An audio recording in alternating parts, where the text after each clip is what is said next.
So we've got Brian Kelly, Hunter Gatherer Mindset is your handle. I like that. I first saw you on Sean Baker's actually a few months ago. All right. I thought it was really interesting. Yeah, I don't know if it's because of the Irish accent or something. I got quite drawn into it, and I watched it all. I thought that was really good. I thought you summarised things really well, and it was quite digestible. What the way you were saying things, it sounded very simple, and that just helps my layman sort of mind maybe. Um, Mhm. but yeah, thanks for agreeing to come on today and have a chat about your sort of carnivore journey, and then as we've said offline, we're just going to sort of freestyle it a little bit and see where it takes us. Sometimes they're the best ones. So yeah, if you could start off, just tell us a little bit about yourself. Anything you think I've missed that is really relevant and your carnivore journey. Yeah, Rob, pleasure to be here with you today. I've been following you recently as well. I think we kind of found each other around the same time. So yeah, very interested in what you're doing. Your coaching seems to be doing extremely well. I see a few new people on board as well now. Thank you. So yeah, my name is Brian Kelly. I am Irish, obviously. Yeah, but currently I'm living in Denmark. I moved to Copenhagen about 13 years ago for work, and it stuck with me. So yeah, I kind of bounce around Europe at the moment. I'm working in Norway at the minute.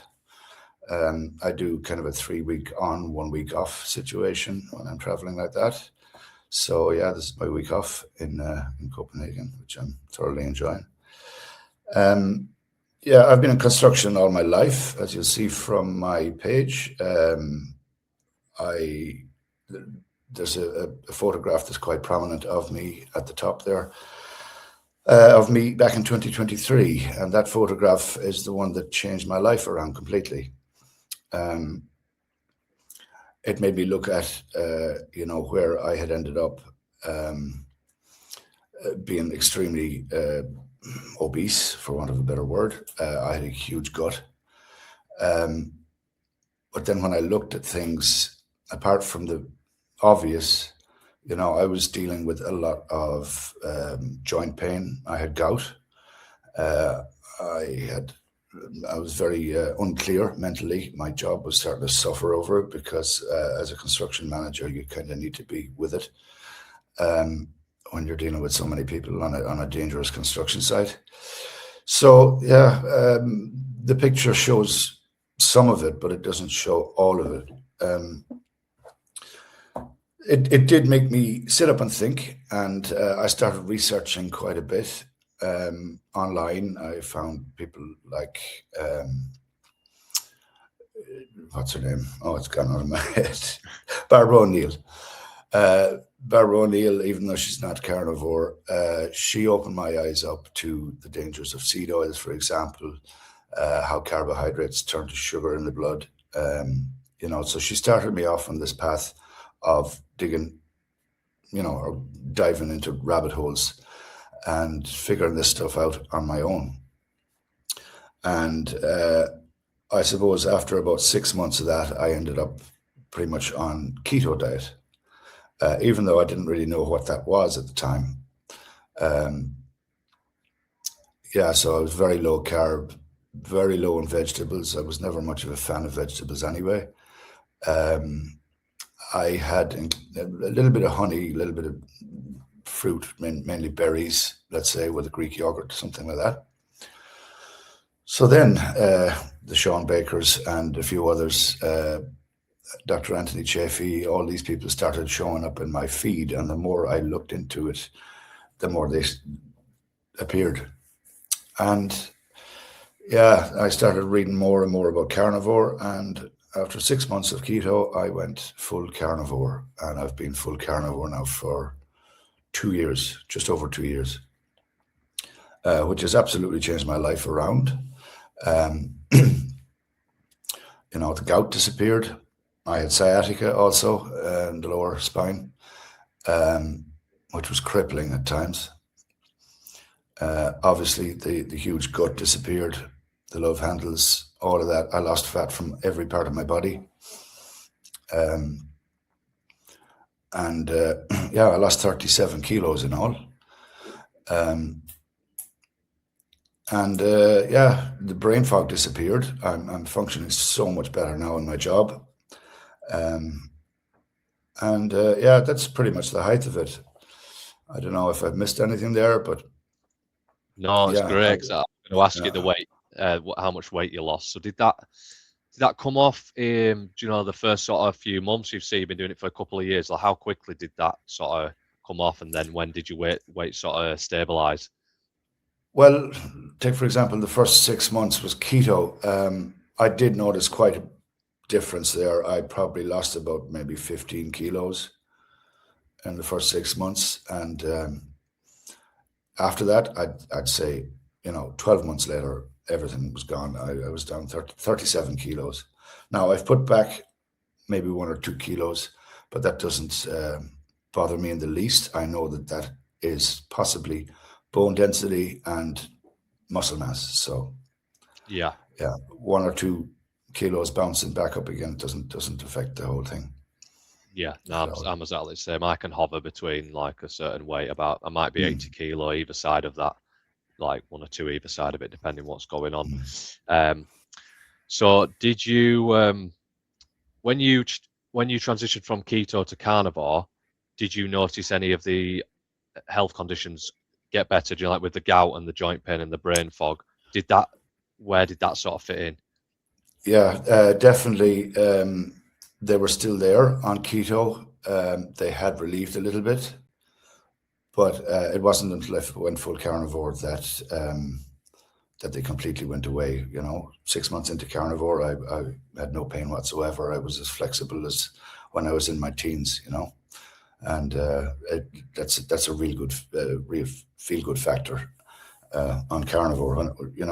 At my age, I'm 53 now, and to feel young again in your joints and your flexibility and your movement, the way you walk changes, the way you hold yourself, the confidence it gives you also. It's just amazing. And I can never see myself going back to any other form of diet. No, this is me for life. Yeah, I'm glad you said it like diet, because it's like it just feels like a lifestyle to me. That's it. And no, it's great that you're obviously, you're a little bit older than me, and it shows. People think like, oh, it'll catch me up, it'll catch you up when you're older. This is just the inevitable, and the tapping the beer belly and things like that, and they think it's too late. So you're like you're not even that old, but you're a good example for anyone around your age, that Mm. it's never too late and you feel vibrant again. And I'm sure like your libido's good, your energy's good, and all these things that we're supposed to be as humans. So like, yeah, you're a great example for that. So that's fantastic, because I'm guessing you might get pushback with people saying like, oh well, you've lost 37 kilogram, like you might have done that on a higher carb, vegan, vegetarian diet. Do you think you'd still have the gout, you'd still have brain fog, you still have joint pain? Like, do people try and put it down to just that you've lost weight?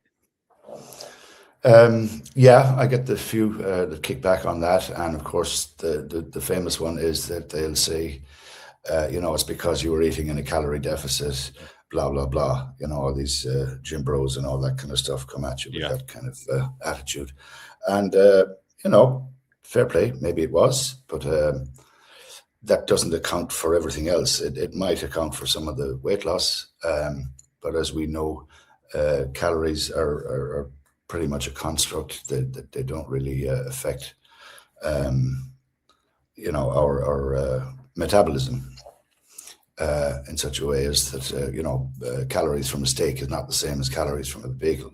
They'll still show the same on paper, but they do totally different things in the body. So, for that reason, I never counted a calorie, and I don't intend to.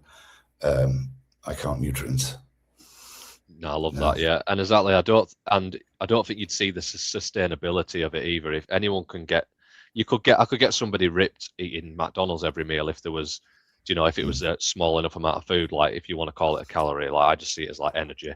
But yeah, where's the nutrients? You're going to be starving. It's not the same at all. And I find that I can eat a lot more calories on paper eating carnivore. Say like I work it out Mm. and it's 3,000, which I barely calculate stuff unless I'm getting ready for a competition. Then I have to be kind of get unnaturally lean and I have to sort of know what's going on. But you eat 3,000 calories of pizza, good luck looking the same. And it seems obvious to us, doesn't it? But yeah, I think a lot of people think, I see a lot of fitness coaches, these online coaches that get people in shape, and they even brag and advertise that this person still ate what they wanted. They didn't live like a monk. They still lived the life. They still did add alcohol on holidays. And I think they try and make us look like we're very boring and restrictive, whereas I find it the opposite, that it's very liberating and I'm not tied to junk food anymore. I'm kind of blind to it in the supermarket. Do you have that sort of mindset? Yeah, I do indeed. I just skip on through all those sections. Usually what I want is at the back wall, unfortunately. But yeah, it's the meat oil and the milk and eggs and stuff like that, and I'm out. I don't linger. I don't look at these things. Probably in the beginning of my journey, I was reading everything that was on a packet. As you become more aware of all the additives that are in, processed food and all that kind of stuff, on your journey, you realize that it's all junk. Every bit of it, anything with an ingredients list is just, it's rubbish. So yeah, I don't do that anymore. I haven't done that for well over 12 months, I'd say, at least. So my supermarket trips are just in 5 or 6 seconds, out. That's it. How's that not sustainable? I don't know. No, and yeah, exactly. people come at us and they say, "Oh, I couldn't afford that. That's so expensive, the carnivore diet." When you're not filling your trolley with absolute rubbish, it becomes much less expensive, even though the particular items may be a little bit more expensive. Overall, your shop is not going to be as expensive once you eliminate the garbage out of it and the drinks, and what goes with it. Yeah, that's what I always say. To people say, "Oh, I don't know if I could do that." And it's like, you don't have to eat ribeye steaks every meal. No. I'd love to be able to, but 99% of the time I'm like ground beef, mince, and then it's funny how the higher fat is cheaper, so that works well with what I want. I try to get like 25% fat. I guess, are you the same? I was going to ask you about like a day of eating, sort of typical, or are you ribeyes every meal? What are you sort of looking like? No, although funny enough, after this I'm going to cook 2 ribeyes, but yeah, it's because I got them on offer. I mean, you don't have to buy the most expensive meat, but I do pick them up occasionally, especially if I meet my local regenerative farmer here in Denmark. I like to support them. I buy their eggs and milk and beef if they have it.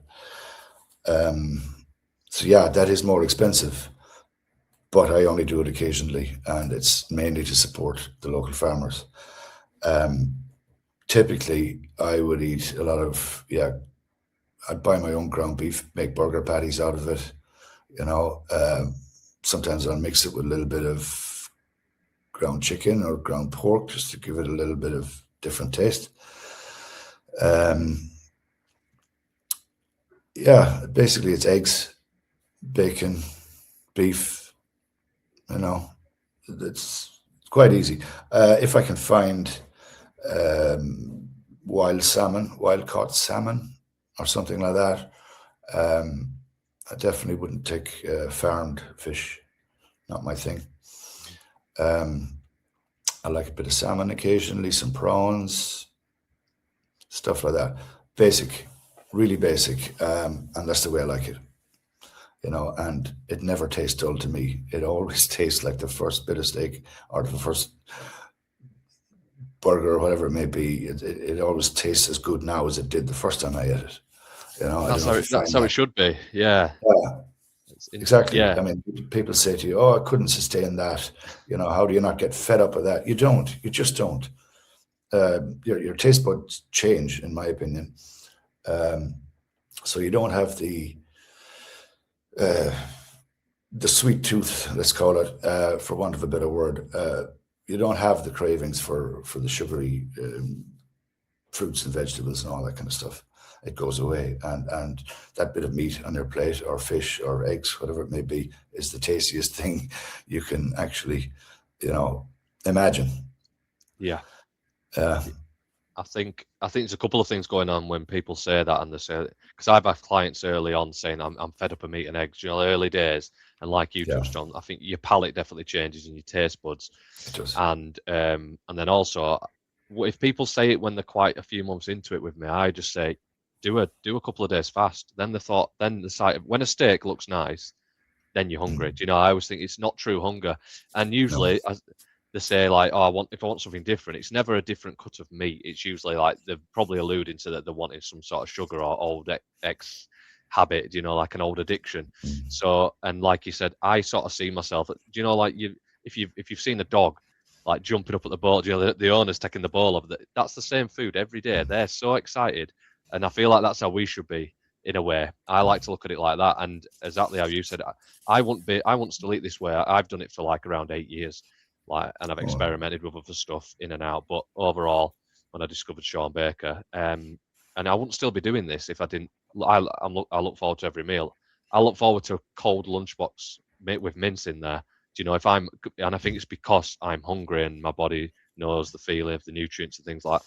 But I feel like you've just got to do it to understand what we're saying, because at the minute that's never going to compare to like a pizza or some fries, chips, or a bag of mm. crisps, because they're getting this unnatural dopamine response from those foods. So I feel like we eat for nutrition, they eat for pleasure.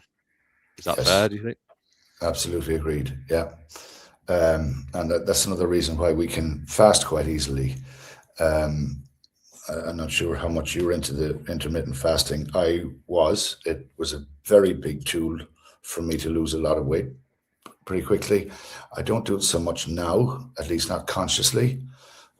Sometimes I can go a whole day without thinking of food or even eating anything. And if it gets to like 6 o'clock in the evening, I'm not going to eat after that anyway.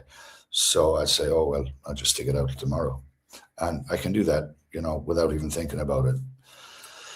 Um, yeah, It's that's like a like a superpower, I see it as. it is a little, yeah, yeah. Yeah, yeah. At the minute, I've been doing a lot of OMAD, like one meal a day, and Mm, I was kind of experimenting, thinking actually, because sometimes I'd eat around maybe 1 p.m. and then I'd usually eat again, sort of, like sort of evening meal, tea time we call it here, like so dinner, mm, whatever. The evening meal around 6, 7 o'clock with my family, and sometimes I weren't even hungry, but I was just having it. And because I've got a bit of a bodybuilding mentality, I think more is better. And I'm like, I'm not actually hungry. So I kind of experimented and thought, right, let me see when I actually get hungry tomorrow. And like I said, sometimes I get to 5, 6 at night and I haven't eaten yet. And I'm like, I'm still not hungry. What's going on? You kind of just zen and it's just stuck there. yeah. So I thought, okay, at the minute, for some reason, my body likes one big feeding a day. And sometimes, like yesterday, I wasn't even hungry for that, but I just kind of had it out of habit because I know I'm going to the gym in the morning and I'm trying to put a bit of muscle on. But it's amazing. I think you could probably go 2 or 3 days without eating for the average person, but then it all depends how much body fat you're carrying. I don't know if you've heard Mm, of that guy that he did like maybe like a year. He did over a year mm, fasting, and because he's got so much fuel around him, I think he was like 500 pounds or something. He just mm. slowly just lived off that, and that's what it's there for. So Exactly. yeah, I really attest to that. The fasting superpower. I always say like it's probably about 3 hours to drive to Scotland from here. If I was about to eat and someone said you need to drive to Scotland and back first, no problem. I could go do it. It's not an emergency to eat. It's a choice. Do you Yeah. find that? Yes. Definitely. I mean, take this morning for example.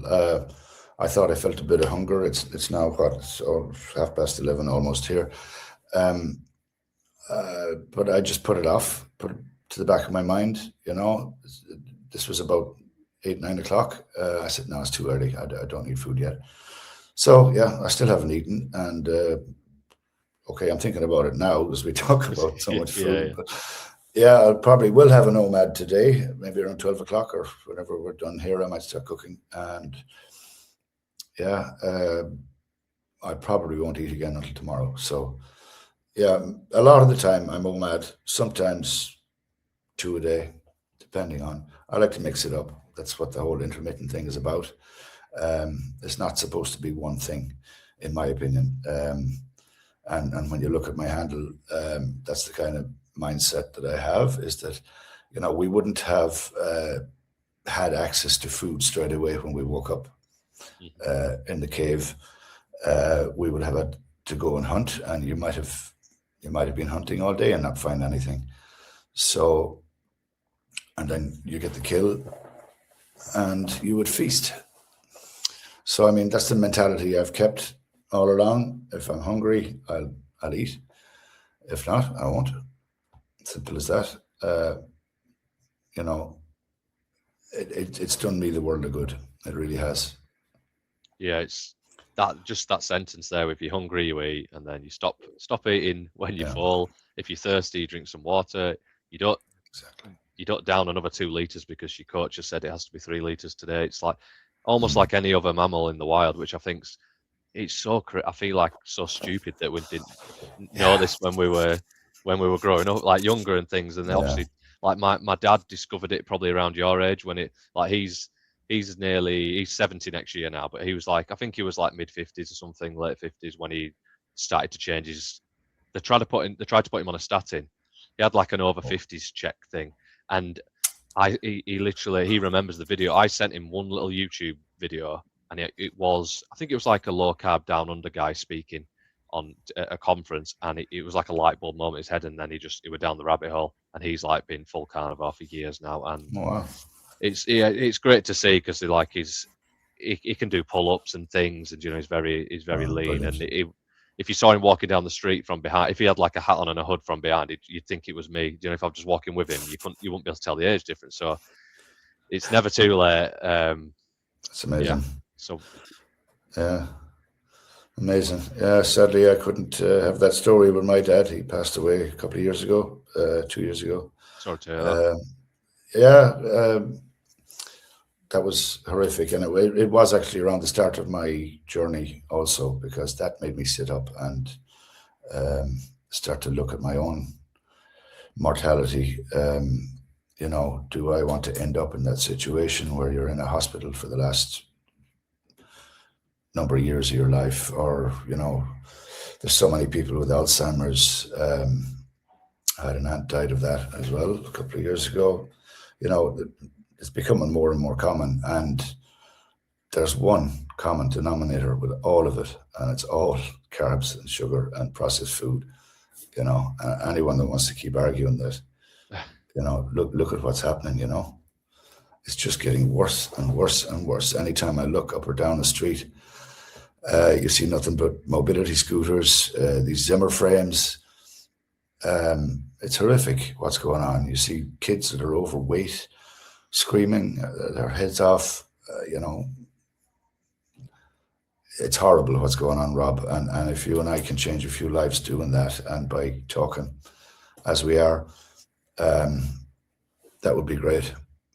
Yeah, that's why I like doing with the coaching. It doesn't feel like a job. It feels quite rewarding that you want to spread the message. You think like, how can I not sing from the rooftops when I've seen it with my own eyes, and and I feel exactly the same. And I spoke to my wife the other day, and we'd gone to the park, and we couldn't believe it was like an under 10s rugby training session that was next to, and a lot of the kids were like obese, overweight. I was like, what? Like, you can't unsee it though, can you? And you think, what's going on? And then you see the parents walking behind, and they're just a bigger version of them with like sucking on a vape pen or smoking, and then the kid in the pram has got a little biscuit snack with him, and it's just like, and I think meanwhile they're just trapped in this addictive dopamine lifestyle, and you want to sort of shake them and help them, and you think, well, don't go another 10 years if you're even going to make it another 10 years. And it's kind of like it's hard not to come across as cruel to be kind, because people get really defensive if you take their drug of choice away from them. For sure. Yeah, it's a tough one. We see the anger every day online. It's unreal. But yeah, I mean, we've got this kind of myth that being obese as a child is genetics. It's just bad genetics. I mean, that's rubbish. It's not. It's what's on the table at home. It's what's in those cupboards. It's what's in that shopping trolley. And, you have the choice as a parent to, get yourself educated Try and listen to some people that have done it. There are two on the screen here at the minute. Um, and try and educate yourself more, as I said, in order to help your children to not have these dopamine hits. It's just amazing what can be done. You've just got to change your mind and stop eating the crap. Yeah, and like you said, who buys it? Do you know, my kid will only eat this.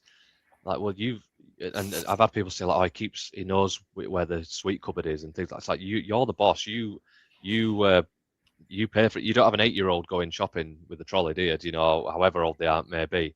So and it sounds harsh, but it does start with them as a role model, and you've got your kid addicted to that food, whether you obviously didn't mean to. But Yeah. I think they get a lot of pushback because they realise that, like, well, how can I eat crap and then tell them not to? It starts with the parent to change their lifestyle, and it has a knock-on effect. The kids are going to copy you, but they're so far down the rabbit hole and addicted. But like you said, us two on screen, like, I used to eat absolute garbage, and it makes me cringe. We're nothing special. We've managed to turn it around, and I stopped drinking alcohol when my son was born. So that's like nearly 7 years from when I last had that. That was my stag do on a night out in Leeds, and then I haven't drank since then. And then I slowly thought, well, how can I don't want him drinking. Like, I need to set an example. And then it sort of went on to the food side of it. So that leads to me a question. Actually, just thought that I don't think I've ever said I will never eat, like, I always say pizza for some reason, but I'll never say I never eat anything non-carnivore again. But I seem to get bigger and bigger gaps before I do. So I might have done it last, like, my wife's 30th was December last year, so maybe 6 months, whatever it was. I haven't had anything non-carnivore since then. How often do you sort of cheat, or are you strict for so long? Do you know what are you feeling with that? I haven't for at least a year and a half, but I did experiment a little bit in the beginning. Totally out of disbelief, I guess. After I transitioned maybe about 6 months into carnivore, I said, okay, what if I try those hobnob biscuits that I used to love?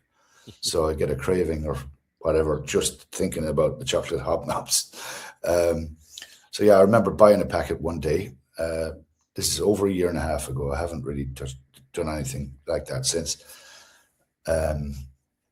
So yeah, I bought that packet of hobnob chocolate biscuits, and I had eaten about 3 of them, and I felt physically sick. I mean, violently. My stomach complained straight away, almost.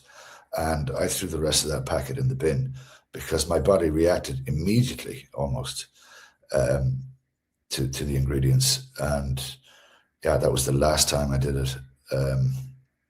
Yeah, that's well over a year and a half now. It's impressive. Yeah, I have no desire to. I know what the results will be if I do. So I don't want that from it. I just don't want it. Yeah, if it's not made of animal, no, thank you. No, I like how you say that, because that's how I feel. I feel like if we decide to do something like that, I almost think it's like planning to take drugs. I know there's going to be some sort of side effect. Whether that stops me from doing that thing or not, I know it sounds a bit extreme saying drugs, but if you look at the sort of physiology in the brain and things like that, then, do you know, if I think there's a meal coming up and I think, right, well, I don't want to spend like £100 on steak to fill me up. What am I going to do? And I hate the choice. And sometimes I don't eat, or sometimes I eat before, or I do get a little steak. But yeah, I see it as that we know there's going to be a consequence, and you're borrowing sort of tomorrow's happiness today. Do you know? Yeah.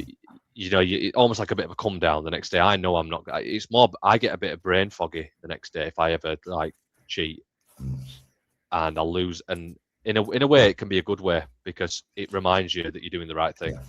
And like you said, you got that signal from your body. Whereas I'm guessing like 3 or 4 years ago, you'd have just had the whole pack and not thought anything of it, and that's normal. And it's like you've got rid of the noise. Your body's that fine tuned. You put them in, and it's like, what's this here? Do you know what your 100% feels like? And so that's why I sometimes say to clients, yeah, crack on, try it. I've got a wedding come up. What do I do? All right, what do you want to do? Well, I kind of wanted to just eat what I wanted. All right, okay. do it, and you'll get all the feedback you need. Yeah, exactly. Your body won't be long telling you. Yeah. I lost the desire to even experiment anymore. About a year and a half ago, it just doesn't appeal to me to have a cheat day, as we call it. What about like experimenting with good carbs, fruit, honey? This animal-based Paul Saladino sort of movement? No, I wouldn't. I'll tell you the biggest reason is because I noticed that when I went from keto to carnivore, the physical act of me cutting out the honey and the blueberries that I was having in my Greek yogurt, for example, the gout disappeared within, I'd like to say days, but I'd say more weeks. It just completely disappeared. Now, I would never go back and put myself into a position where that could come back because I hated it. Gout is not funny. And I had it quite badly. And working on a construction site, it's rough terrain, rough ground a lot of the time, and you're constantly on your feet. I work in these data centers. I know they're a bit controversial, but I just build them. I don't I don't judge what's in them. So yeah, they're quite big, enormous buildings, and that's why I move around so much, is that they are all over the place. At the moment, I'm quite remote in Norway. I'm about 5 hours drive from Oslo. So it's up through the wilderness in the middle of nowhere. Beautiful, beautiful country, by the way. And yeah, you're on your feet constantly all day. They're large construction sites and there's a lot of action. They're very intense. They're a very short program to build them and get them up and running, obviously. So it's very intense. I could have up to 1,000 guys on site that I'm in control of and trying to stop them all from killing each other, basically. There's machinery, there's trucks, you've got to have your wits about you. And more recently, I mean, I'm able to cover a lot more ground a lot easier because I don't have the gout, because I'm lighter on my feet as well. Of course, that helps a lot. I'm much more flexible climbing up and down scaffolds, staircases, whatever. It's made a huge difference in my life. So why would I introduce those blueberries or the fruits or whatever? Why would I do that again and go back to that? It's not going to happen ever. No, that's great. That your why, you've got a strong enough why there. Like exactly for what? For a few seconds of mouth pleasure. To what? Exactly. That's what it. Yeah, I like that. And I think people always think the grass is greener. And I'm the same. I've done it. I think I did 2 weeks.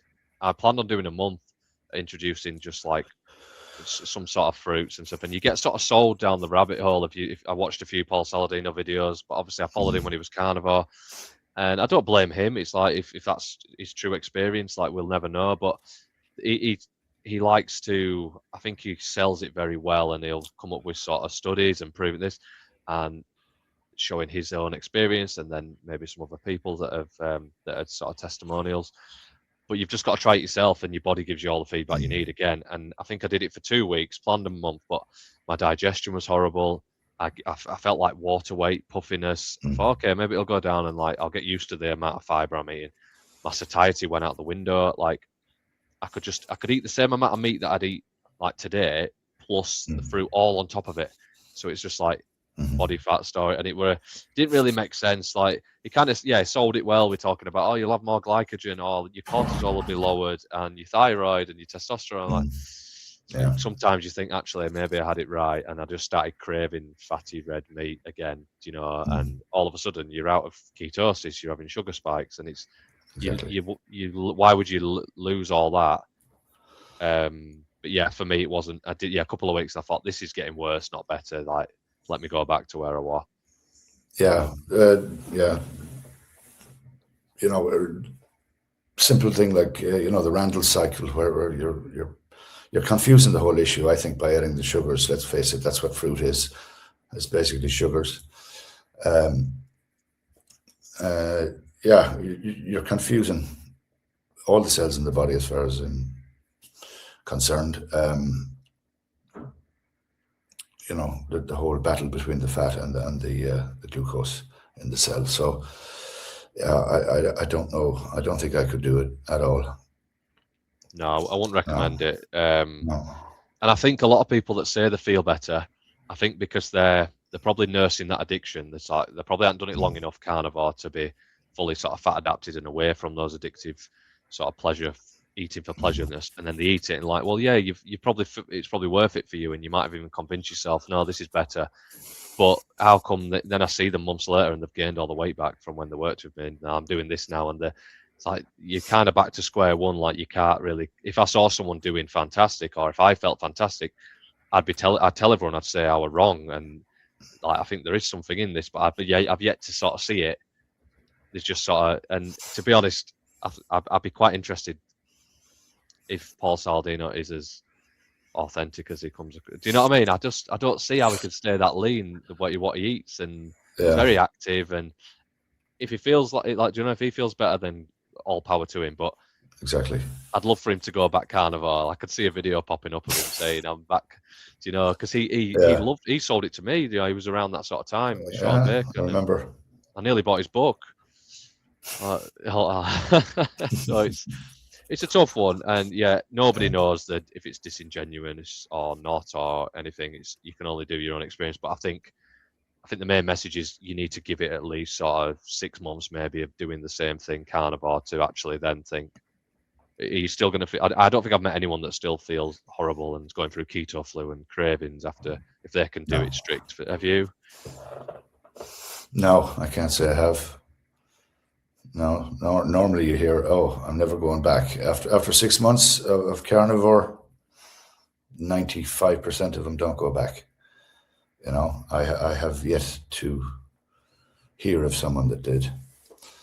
And I think a lot of times they do go back because they see these YouTube videos popping up in the algorithm and, why these popular carnivores have quit.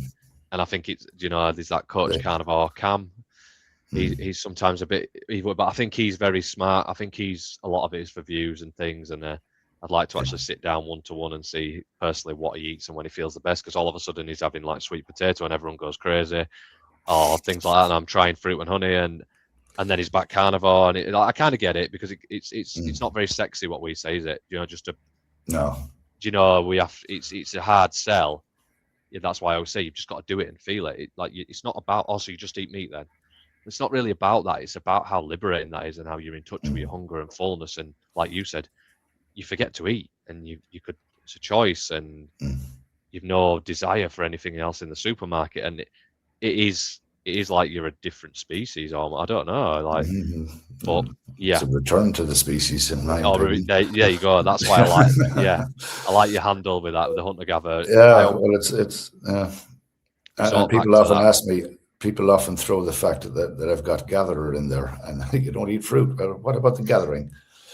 Well, yeah, you go into a forest and see how much you can gather right now. You know, there isn't a lot there. They got labeled with this hunter-gatherer thing, but yeah, they might have gathered a few berries in the 2 weeks in October, or that they actually show up in the woods, and maybe they would have done that in order to store some fat for the winter. So, yeah, you know, that's how I look at it. Yeah. You'll have to just put hunter mindset, but it doesn't have the same ring to it. Doesn't have the same ring to it. I did think about it, yeah. Maybe it's well coming to you. I do like it though, and like you said, it's a good sort of conversation starter, because like if people do ask that, you're like, well, yeah, the gathering probably did happen at the end of the autumn harvest. There's there might be some nuts, roots, fruit, seeds, legumes, whatever they may be, but for how long? And look what happens when you start eating that food. I think that is exactly how he said. I think it's to fatten for the winter. It's this, it turns off your satiety, you overeat, you put on a bit of fluff. That's your sort of hibernation time. Yeah, exactly. And go from there. Winter never comes anymore. So that's... I mean, yeah, you look at the brown bear. I mean, he eats salmon. Is it the brown bear that eats the salmon, or is it the black bear? Sorry, I don't know the difference. Picture it though. Right, so they're catching salmon most of their most of the year. Once the berries appear on the bushes, they go and they gorge on those berries and they fatten up big time for their hibernation. And I think that in some way we're a little bit like that also. So you can get the drift there. I agree. Yeah, that's just an opinion, obviously, but I think that explains my feelings when I introduce fruit, like how I felt with it. I feel like evolutionarily, that's that signal, that gorge, and what's coming. That seems to sit really well with me. Why we probably would have fruit, and then who knows if it was the same. Do you know? Is it going to be the same sugar content and the yield size and everything like that? Who knows? Regardless, like I don't think we'd have had it year round. And then again, you've just got to experiment with it and be very sort of subjective and objective, you know, of your feedback that your body's giving you. But I think most people, there's that much noise because they're eating 35 different flavors of crisps. How are you supposed to? That's why Carnivore's that reset button. Do you know, absolutely. that ultimate elimination diet? But it might have. That's 99% of the time, I'm just like lion diet, easy, boom. Yeah. I think it was on Sean Baker's podcast, that I came up with that line. It's like a return to factory settings or return to default settings. That's kind of what carnivore is. It's switching your entire body back to the essential nutrients that you should be thriving on. You know, that's my opinion. Plus, like I said, the whole hunter-gatherer mindset is not just about food combined with fasting. That's two elements of it there. Also, grounding is something that would happen naturally. You know, we were not born with shoes on our feet. We were connected, right? So I find anytime I get a chance to take my shoes off in nature, I will. And the benefits of just doing it for 10, 15 minutes, it's amazing how you feel. You know, I won't go into the depths of it, but it does wonders for your bloodstream, your nervous system, so many more things.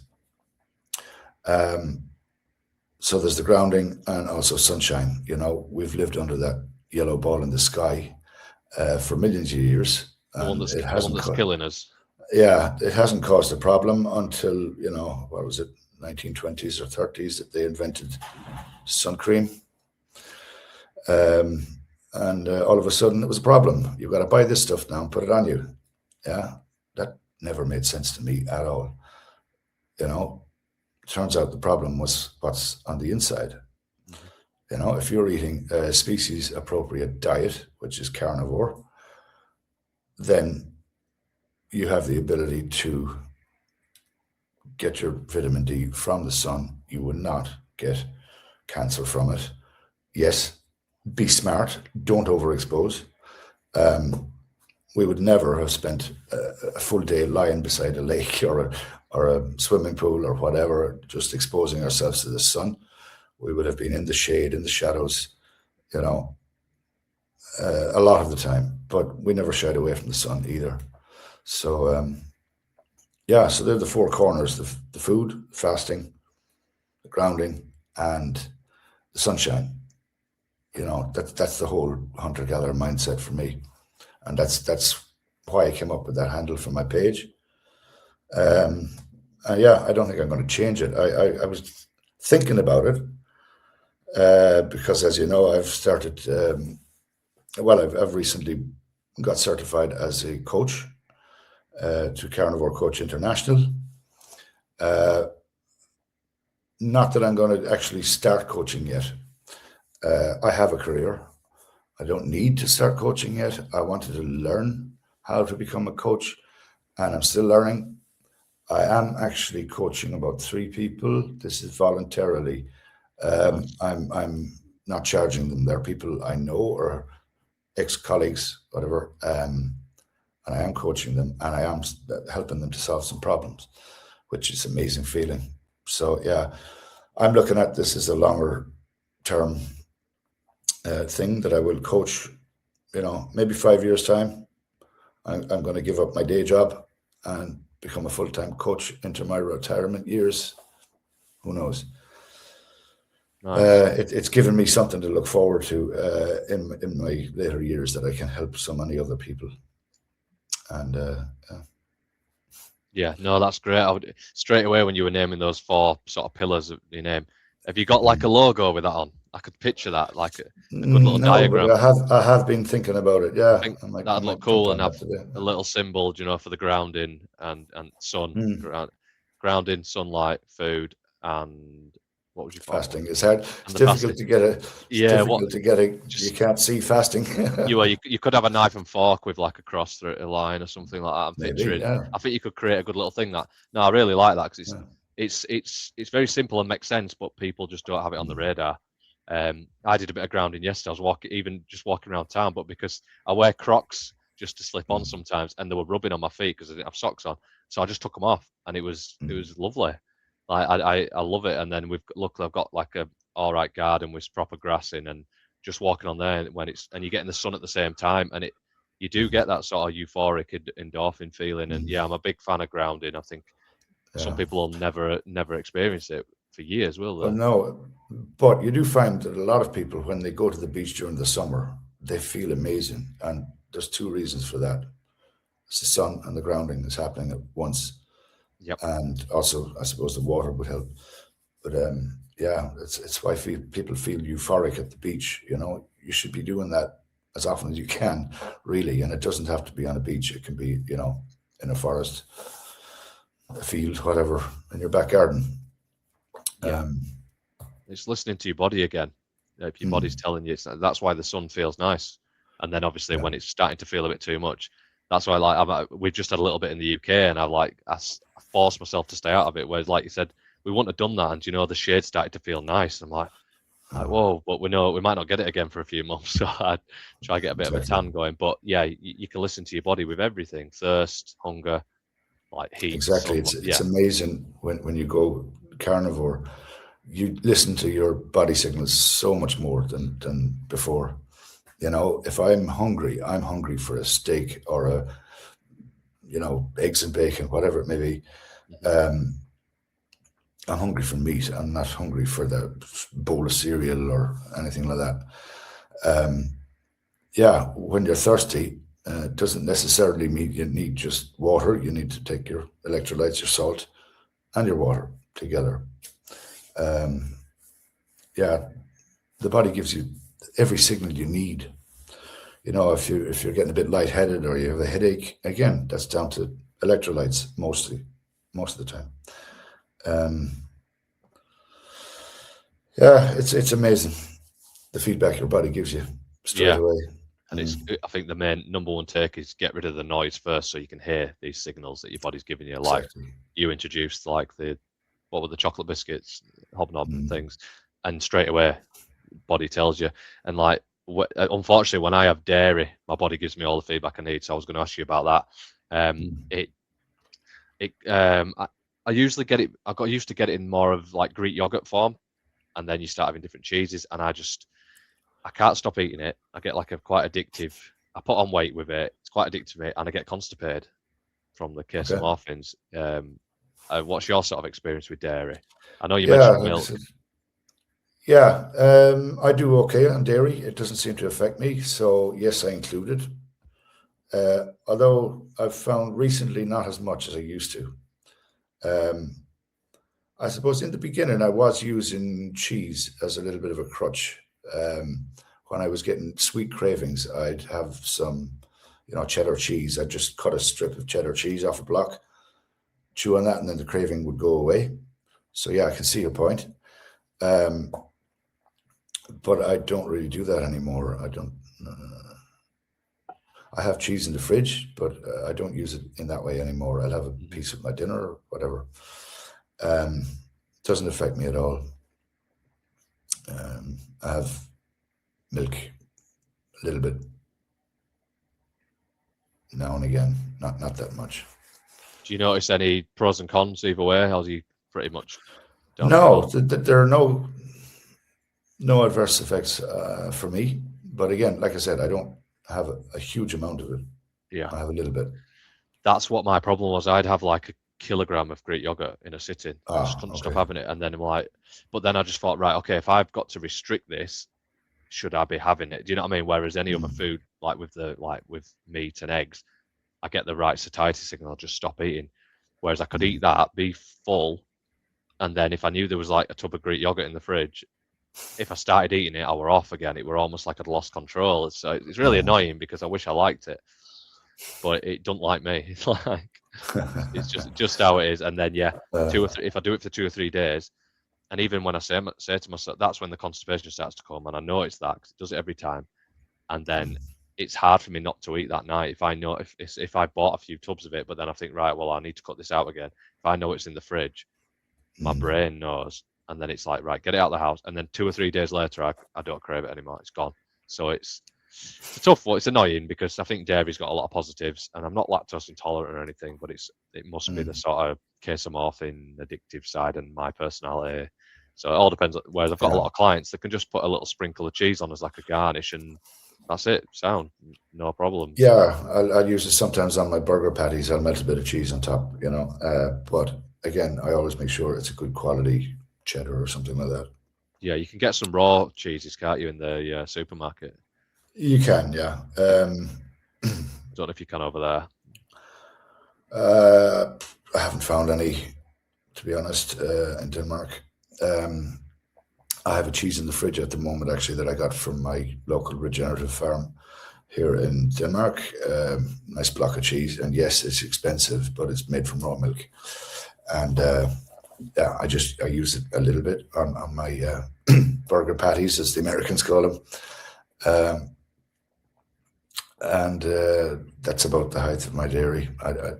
I used to eat the Greek yogurt quite a bit in my earlier transition, let's say, keto, carnivore. But I seem to have dropped off. I don't think I did it intentionally, but I just stopped eating yogurts and things like that. I think I had experimented with kefirs and things like that, and I just dropped them all away. It didn't bother me. I think the longer you go, your body just wants a good slab of meat. Yeah, it's a strange one. Yeah, it's probably good to help in the transition phase, and you probably did it accidentally. And probably, yes. Yeah, agreed. then your palate changes a little bit and think, what about caffeine? Yeah, I like my coffee. Sorry, that's my one downfall. I'm restricting it as much as possible, but yeah, I do let that coffee hit in the morning. Maybe I'll drop it eventually, but for now, it's staying there. Funny, I think most people I've spoken to, I'd say more people have it than don't have it. Yeah. I'm just a bit of a weirdo that I like sort of challenges, and I was really dependent on it. And because I'm extreme, like I'll have like a kilo of Greek yogurt. I was having these pre-workout drinks where like one scoop is like 4 cups of coffee's worth. You know, blowing my head off, and then I built a tolerance quite quick. And I remember having like 3 scoops, and then I poured like a white Monster Energy instead of water, and just to feel normal. And I'm like, this isn't right.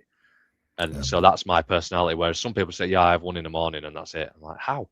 You know, so I think if you can do that and you can moderate it and you're not having to, you know, whereas if I had one today, tomorrow I'd need 2 and it'd just get worse. And then my sleep is horrendous. And that must just be me. So I'm quite envious of people that can actually enjoy it.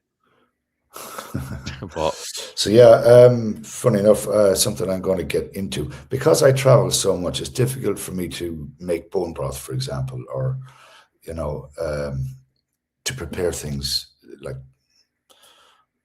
you know, long slow cooked meats or things like that. So I'm traveling quite a lot of the time, and I can't bring all these things with me in order to do that. But I've found a company, I'm not going to mention them here, you'll see them on my posts soon, that make a powdered bone broth. And I'm actually looking at it across the table now. I need to try. Show it to the camera. No. Yeah. I'll do something. I'll post about it soon. Yeah. Hopefully that might take over from the coffee. That's what I'm looking at. So, yeah, that's what I'm going to try and start doing. I'll be posting about that. Like I said, it's going to travel well because it's a powder. You know, if I'm happy with the taste, I'm going to start drinking that more. and try and get rid of the coffee eventually. Yeah, it's good for that because I find that with clients, they say like, I just want a hot drink. So it might not even be the caffeine that they're wanting. It's that Exactly. just the ritual and the habit. And yeah, exactly. I was about to say the habit of having that hot drink in the morning. Maybe this could eliminate it. And it could be beneficial as well. You're getting some collagen exactly, or other nutrients. There's probably going to be no downside to that. I wouldn't think so. I think you'd be great. So, and the ingredients are extremely clean. It's just grass-fed and finished beef. Yeah, that's the only ingredient. Yeah. What about salt? Oh, I think there's a tiny bit in it. Yeah. Have you experimented with salt? Yeah. I don't. I find that I don't really need that much. All I do really nowadays is just salt my food to taste. But I do have a good quality sea salt from Iceland that I use. It's probably the best tasting salt I've ever had. It's really clean. Nice. And that's what I use all the time. Yeah, that's good. Just salt to taste. Simple as that. I don't think, if you're fully fat adapted and you're eating the proper human diet, I don't think you need that much more electrolytes. Most of it in your food already. Yeah. So I just probably the same sort of with your hunter-gatherer mindset. I'm guessing you revert back to what we were like thousands of years ago. And I always think, right, okay, did we get salt did we eat fresher kills with blood? Did we drink the blood? We were getting salt from there, and then did we find salt deposits and did we store them? Did we add them to our food? So I'm always thinking, right. And then it's good how you say salt to taste. It's like eat to hunger, drink to thirst. It's listening to your body. And I've played around with it myself. What's your sort of view from a hunter-gatherer mindset point of view with salt? Yeah, it's as you say. I mean, they would have found some in the wild, deposits in the mountains or whatever. Whether or not they chose to take it and carry it with them and use it every day, I don't know if that would have happened. I haven't seen or heard any evidence of that. So yeah, that's why I kind of say, okay, there's all these electrolyte companies and all that kind of stuff springing up out of the woodwork. I don't feel that if you're eating the proper human diet, that you need to worry that much about electrolytes. Yes, if you are coming from a standard American diet, we'll call it, for want of a better word, during the transition to carnivore, you would need to watch it. Yes. And I would say, look at your electrolytes immediately if you're going to start transitioning. But as someone that's been on the carnivore diet now for over 2 years, and I know you're on it a long time also, I don't feel the need anymore. I feel I'm getting all the nutrients from the food already. Yeah, that's my opinion. And your body will tell you, Sometimes if I felt a bit, I don't know, lethargic, maybe you might feel a bit tired during the day, pinch of salt, gone in minutes. It's amazing how quickly it can work. Nice. Yeah. Yeah, I've experimented a little bit. I think I did a month. I did all of January without adding salt. So I don't say no salt because sodium is naturally in meat. So, but yeah, there was no added, and it was strange. I'm glad I tried it. It was mainly for sleep purposes because I found if I had a lot of salt, it tasted good at the time, but maybe a few hours later I was really thirsty. So I'd drink a lot of water and then I'd be up in the night like urinating. So I was like, okay, I was trying to tie those together. So I thought, okay, let's see.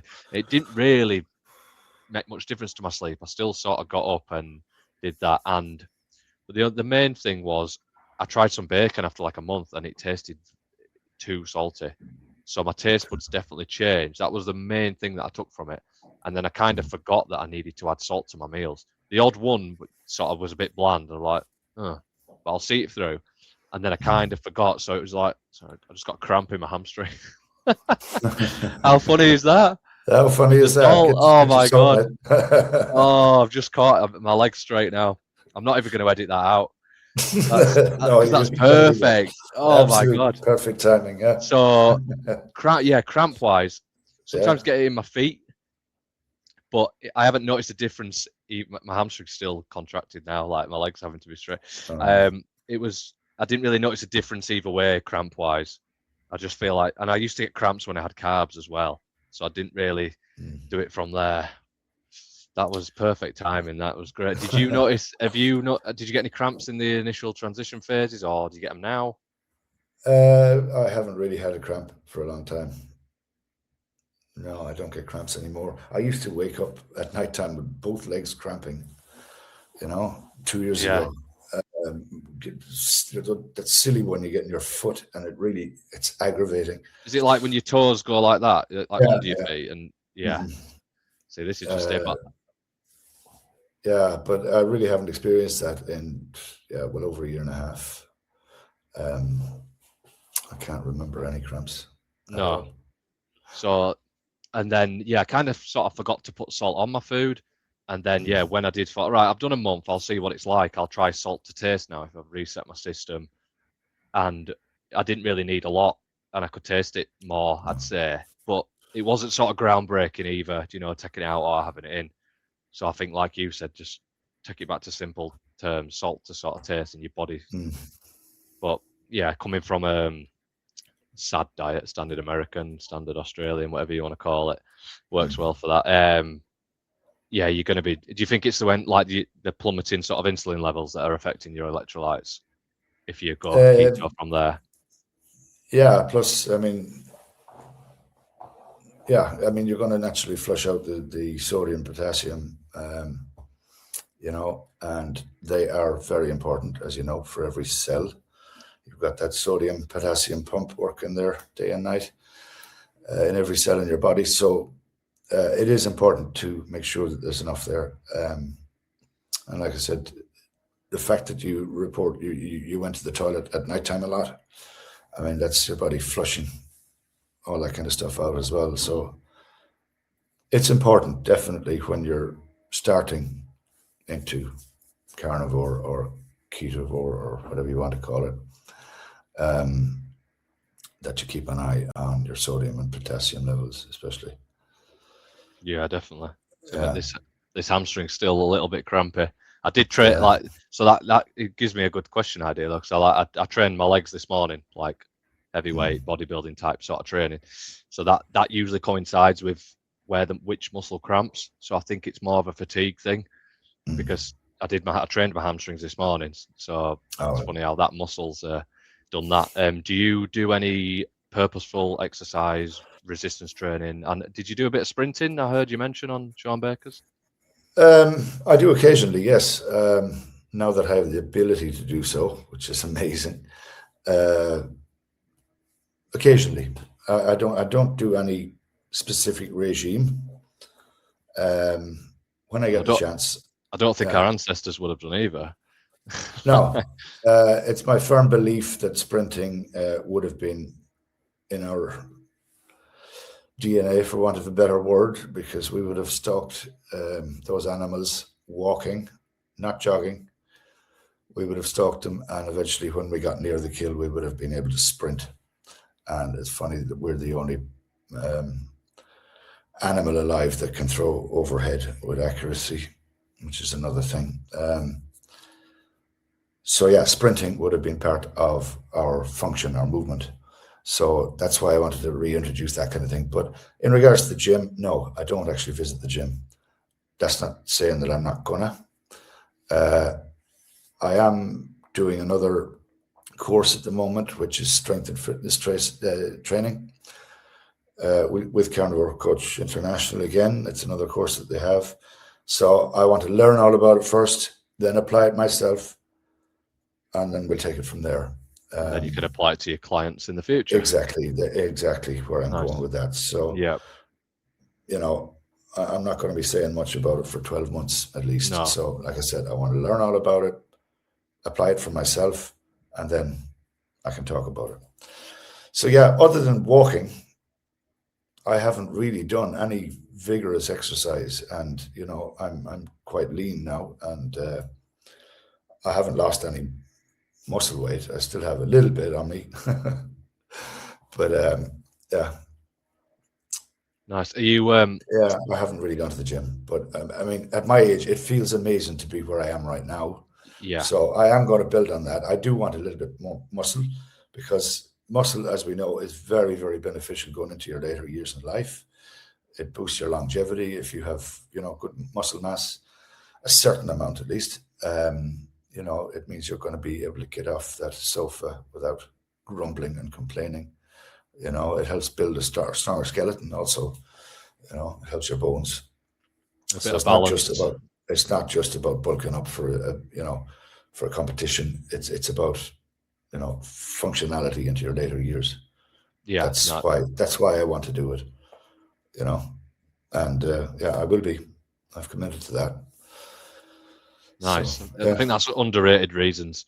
I think that's more, my dad's, he followed Sean Baker and everyone else for a Mm, very long time. And then you obviously get people talk about exercise and he's an absolute animal with it. And then I think that's, my dad just thought, right, that might be another piece of the puzzle that I need to add in.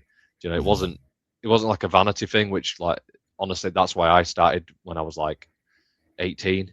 It was all mhm, just vanity. I just thought I wanted to get big arms and look good in a t-shirt and things, and that kind of mhm. fades away as you get older.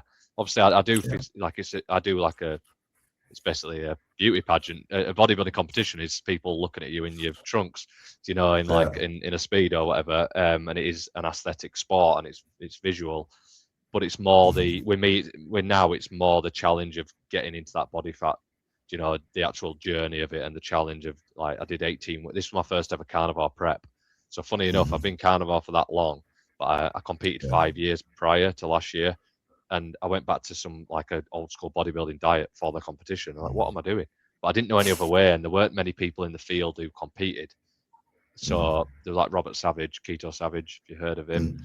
Yeah. So he was on the live last night, wasn't he? Bob Sykes. Yeah. Yeah. Yeah, Robert Sykes.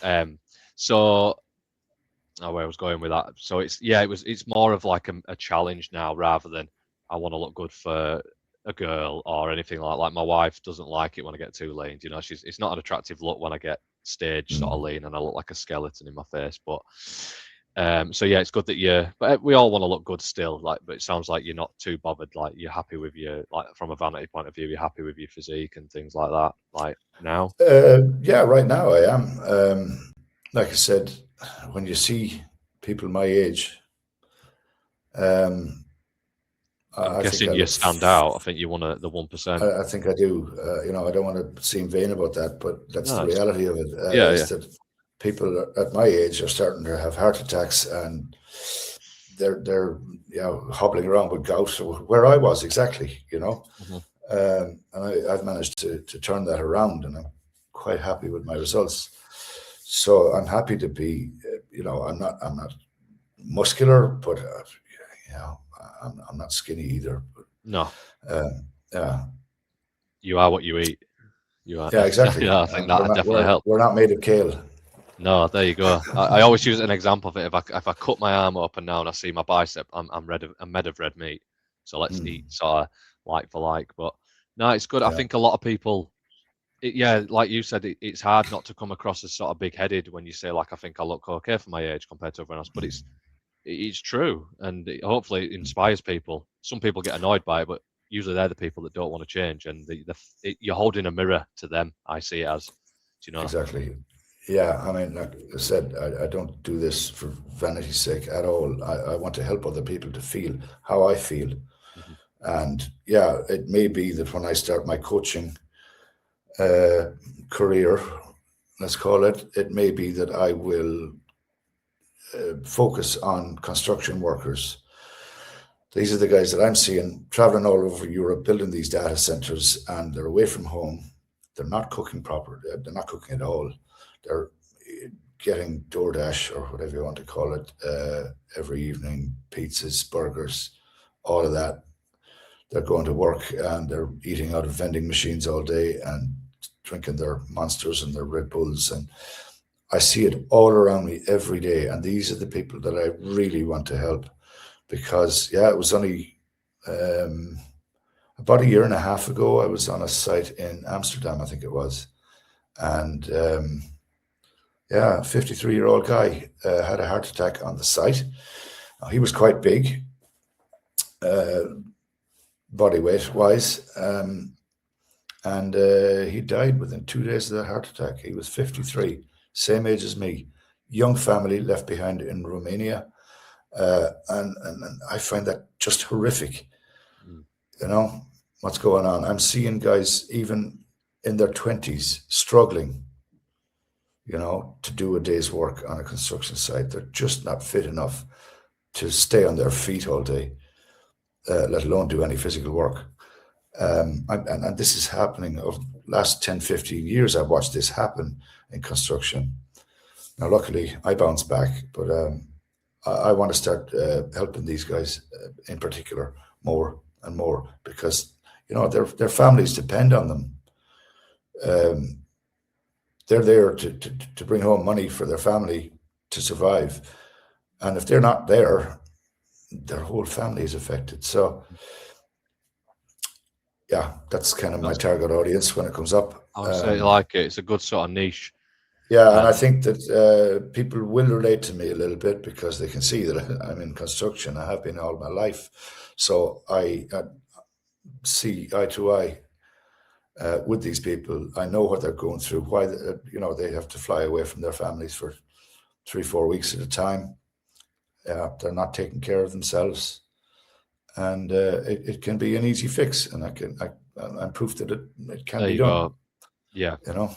You can be you got to be the walking example, aren't you? And then people... Yeah, and that's why we all do what we do. You know, people might get sick of looking at me online, but if I can get through to one person at a time, I'm very happy with that. That's what I always say. Like, sometimes I get a video idea and I think, I don't want to do this, and then then you look, it tells you the views or something. Even if it says 23 people have viewed this video, that's a lot of it. You can soon out. Then sometimes you make one and it blows up a little bit and it's 3.5 thousand views. And you're like, hold on a minute, it's a lot of people. And it's, if one person changed their life, and it sounds like you got similar mentality to me with the coaching side. You just want to help people. Which if we were vain people and things, we just keep it to ourselves, and you won't want to shout from the rooftops. So no, that's great. I could just imagine a transformation picture with like a hard hat on and your top off now, like, you know, after you've been training a little bit in the gym, maybe. That'd be cool. Maybe, yeah. Something like that, you know, just with a sledgehammer over your shoulder or something. Yeah, that sounds cool. That's a good little niche, and then that hard hat, high vis vest, but open, and you've got six pack, and not that it's all about that, but it kind of sells as well, though. Like, people they're like, selling me the dream. And just having I've said this recently to my brother who I train with. I think you look around the gym and it's sad to see, and back in the sort of 80s and 90s, I've heard people say that, like, everyone who in the gym looked like they actually went to the gym, whereas now it's like they're using that as, that must be the secret, because I don't want to change any addictive habits. So you're getting these really, really obese people in the gym. And I was saying how it's actually really underratedly how hard it is to actually see any abdominals. You know, that's how high the body fat percentage is of the average person. And then you get people come to me and people say, I want to get as shredded as you. I was like, well, for one, I don't look like that bodybuilding picture all year round. It's not sustainable. But you're at 53% body fat. Let's take it a day at a time. Do you know, do you sort of feel like that? Yeah, and that was my idea, is that I wanted to concentrate on dropping all the body fat. That was the biggest thing for me. And now that I've got there and I can sustain that very easily on Carnivore, that's why I'm now looking into the fitness end of it and the strength training.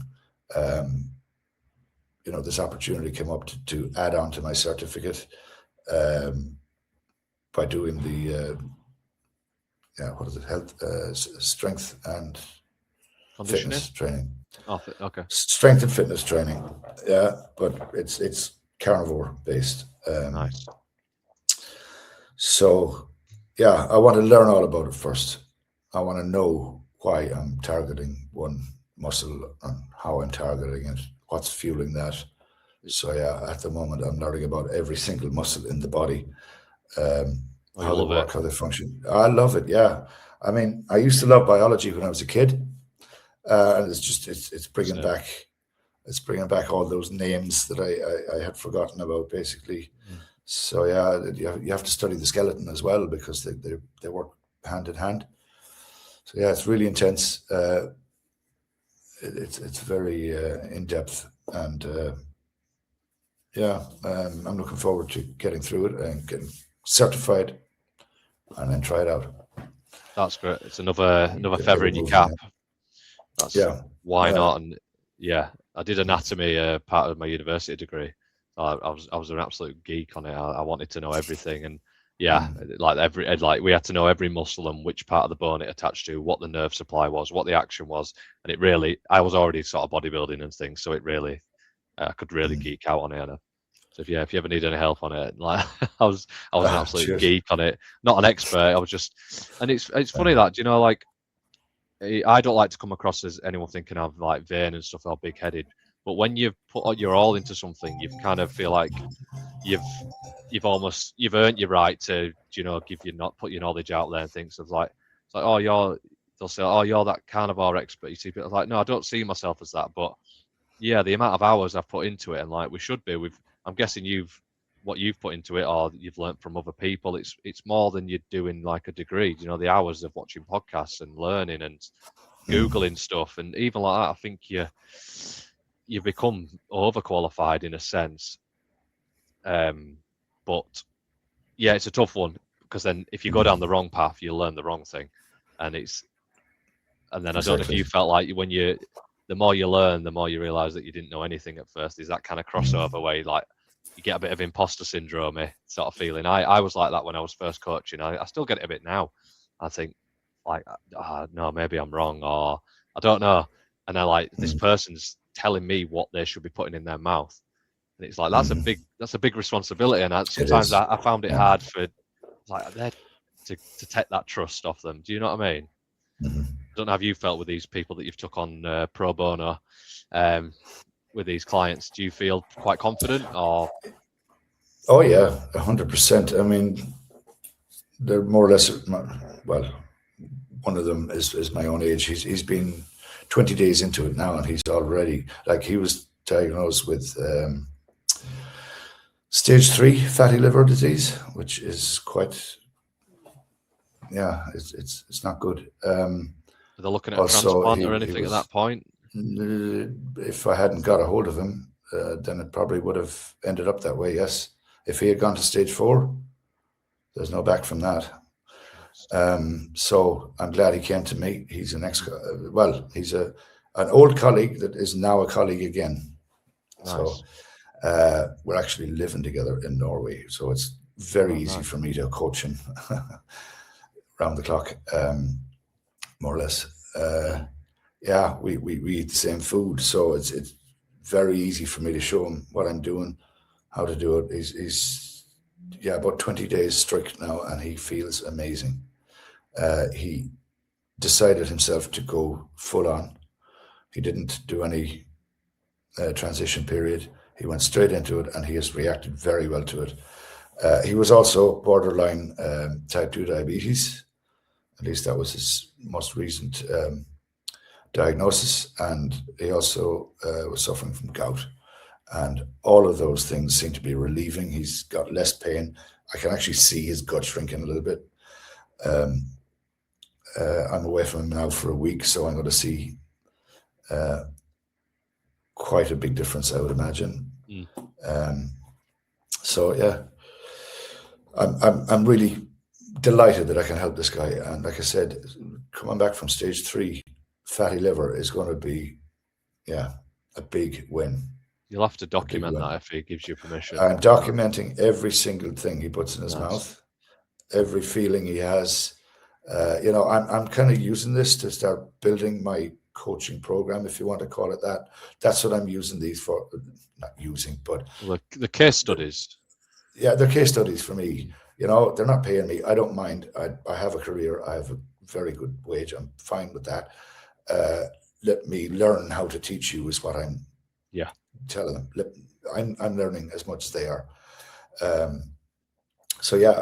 We're tracking everything. Nice. And he's finding it easy.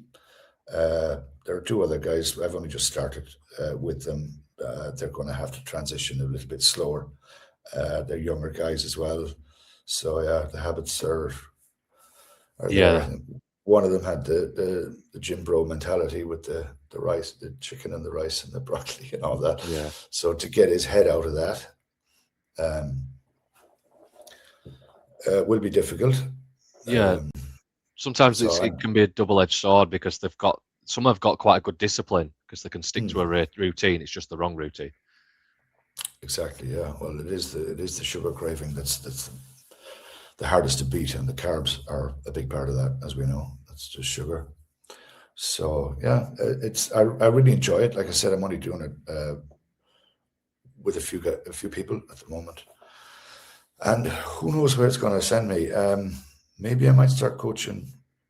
Like I said, my new job now, I'm going to be moving to Iceland in a couple of weeks, and I'm going to be there for like 2 years. And I have 3 weeks on, 1 week off. So I think I'm going to be able to coach some people and still keep the day job going, you know. So let's see. I might, do a soft start, as we call it. Yeah.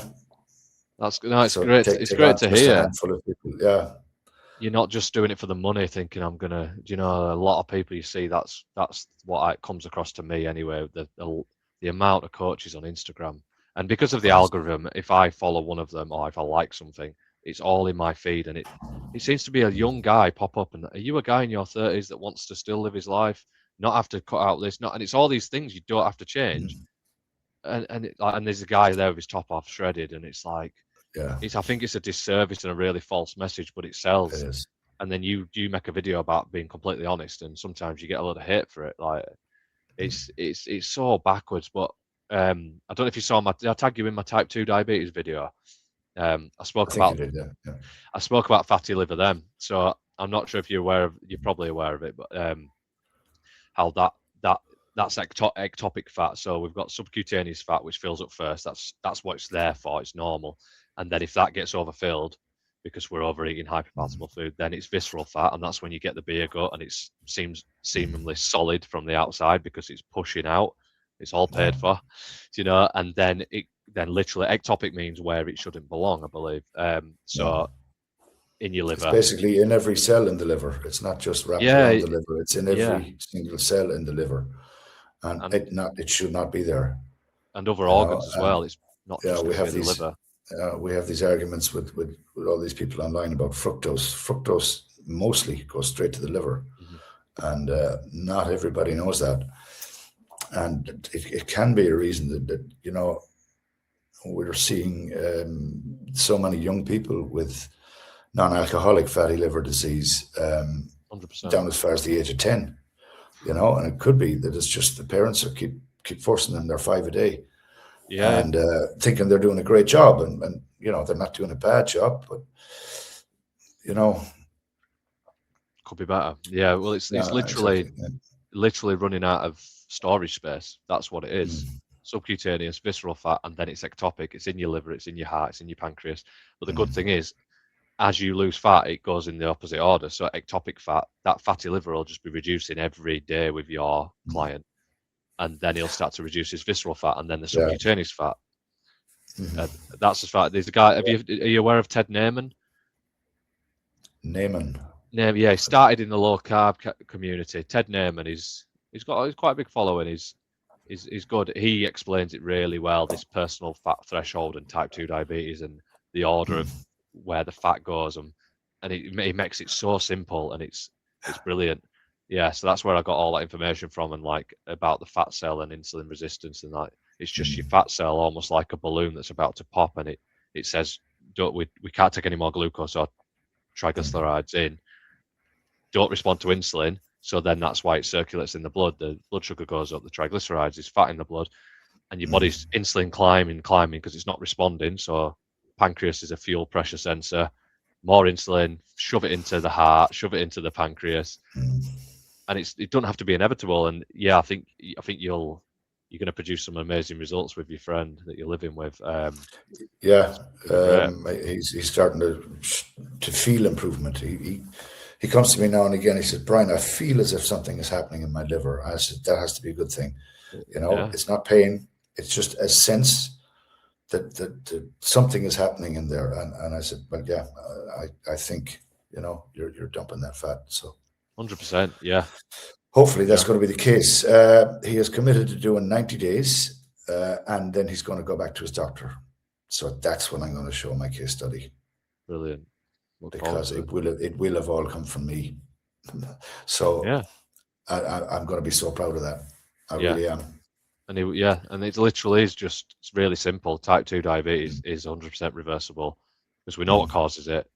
And Exactly. so it's baffling. And yeah, I've had stuff like I put something on TikTok the other day and it got removed. And it was something to do with that sort of thing. I'm like, like you're not allowed to talk about this. So if there's a like, but okay. But yeah, so if anyone out there listening, then if you've been told like you're pre-diabetic or you're diabetic and it's like they just accept it, or it becomes like managed, or like it is completely reversible. Like I'll stand by that, like, because I've seen it. I've had clients show me their blood work, and you will as well. And the doctor's baffled, and it's like, oh, you type 2 diabetes is spontaneous remission. Like, yeah, it's gone. Like you weren't born with it. There's certain things genetic that you're born with, but a lot of things are these modern day metabolic conditions, like your cancers and stuff. But no one dares say it, and it's a bit of a taboo subject, as you know. Of course it is. Yeah. Are you okay for time? You're costing money by healing people, for Christ's sake. Yeah. But yeah, I'm okay for time. Yeah. Yeah, you're cool. Let me know. I'm as well. Like, yeah.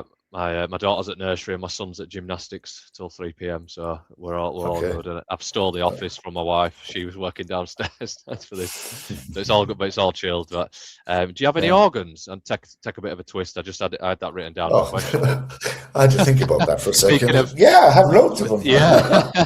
Speaking of liver, do you eat any? Do you consume anyone's liver? No. Ever had it before? No, I haven't done. No. That's not to say I wouldn't. I just haven't felt the necessity. As a kid, my mother used to force bloody liver on me. She obviously knew there was something to it. But yeah, I used to get liver quite a lot when I was a kid. And it kind of put me off the taste. The fact that it was liver Friday or whatever every week. Yeah, and I think I got put off the taste completely. I've tried it a few times. It doesn't bother me really that much. But in regards to nutrients, I don't feel I need anything extra. And yeah, people can get huge bonus from it. I'm not saying don't do it. There are, you know, those people out there that eat nose to tail, and I admire that. I think that's great if you can do it. You know, for a lot of people, it's not that easy, and then you go down the route of these supplements that people are buying. I'm not so sure about them. Yeah, I guess if you can get a really good source, then yeah, by all means, knock yourself out with the organs, or the offal, as they call it. You know, I see people eating sheep's brains and all that kind of stuff. You know, that's good and well. You can eat it. That's not for me. Don't fancy a bit of testicle? No. Not really. No. Not particularly. No, I don't think they're necessary. Illusion of what it's going to taste like. I don't know why. Yeah. Tripe and things like that. Yeah, like you said, I think from maybe from an ethical point of view of the animal and regenerative sort, yeah, go for it. If you've killed an animal, I'm sure that'll be quite a cool little ritual, you know, just to share a bit of the liver. But I think anyone touting that it's necessary, I don't think that's a good message, really. I think if anything, you could get obviously it's like nature's multivitamin, they may call it, but it could be hyper concentrated. If you look at if you look at it in ratio as a percentage of compared to the skeletal muscle meat of, say, like a cow or a big woolly mammoth, it's a tiny percentage. So we probably only had a little bit. So it's tough when that's the way I look at it. Yeah, exactly. I mean, yeah, the whole nose to tail thing, that's fine, but it's not a necessity in my opinion. there would have been, when we were hunting in the woods many thousands and millions of years ago, as you say, that would have been a small percentage. And in many cases, they brought the organs back to the pregnant women, the younger children, the older sick people, whatever it may be. But they prioritized those nutrients for those people that, needed the nutrients more than they did. So that's my opinion. Yes, they're chock-a-block with nutrients. And I'm not saying to anybody they shouldn't take them. By all means, knock yourself out. But I don't think they're absolutely necessary. No, agreed. Yeah, I think you just experiment. If you feel something off it, then nobody can take that away from you. But don't feel bad if you don't have them. I go through phases where I crave it, and then for months I completely forget it exists. It's so strange, and it tastes different. When I was getting lean from a bodybuilding show last year, I started incorporating it, and it was my best part of my day eating. And I made it like rawer and rawer. I ended up having a tiny little sear beside, and I was sitting eating it. But I think that was because I was purposely dieting, so I was reducing my fat. So my body was probably lacking nutrients because I wasn't getting it from my mince or my steaks that were too lean. And so in that sense, and then as soon as after the competition, when I started eating higher fat mince again, liver, I didn't get any craving at all. I tried to eat it, and my body said no. It was too rich in a way. So I think same with the salt, same with the water. Listen to your body. Yeah, like I said, a little bit probably goes a long way. You don't need to be the liver king. Yeah, because I mean, liver is high in vitamin A, for example, and you can overdose on vitamin A. So yeah, I don't know how that guy is alive. Apart from all the juice he was taking. Yeah, that was interesting. I don't know how he could eat so much liver and not die from it. I don't know. And again, did he just do it for the video and then never? You don't know. No one will ever know, really, will they? No. He's called Brian as well, wasn't he? Yeah. Brian Johnson. Funny That's enough, it. isn't it? Yeah, and then then there's another Brian Johnson who's trying to live forever. And there's another one that's in ACDC also. So. Oh yeah. Yeah. Oh, so they're everywhere.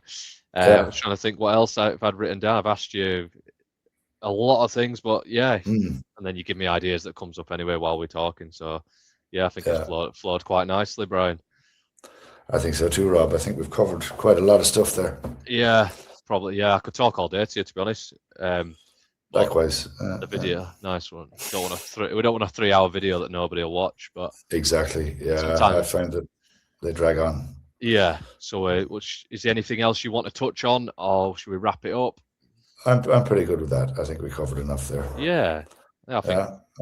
It's not going to be the last time, hopefully. Definitely not. Yeah. No, that's great. Maybe, I haven't started my YouTube channel yet, but I intend to at some point, and I'm going to try and make it a little bit different, where I do shorter snippets, shorter interviews, let's say. I'm going to try that route and see how it works. I think it's going that way. We don't have very long attention span. We just flick shorts, don't we? So I think, I always get all the time that tells me on Facebook, like your under 30-second reels are getting 4 times as many views as anything else or whatever. So I think that's a good idea. But no, thanks for agreeing to come on. I'll post this on my YouTube and we'll share it on his socials. So is that your obviously everyone can see it on the screen. Is that your Instagram handle? Where can people find you? Are you just on Instagram? Yeah, mostly Instagram. That's where I seem to have the biggest audience. It's Hunter Gatherer Mindset, but I've started on TikTok, same handle. I've started on Facebook, same handle. I've started my YouTube channel, but it's blank at the minute. I've just put the handle on there. That's it. So it will be of the same handle. Look forward to it.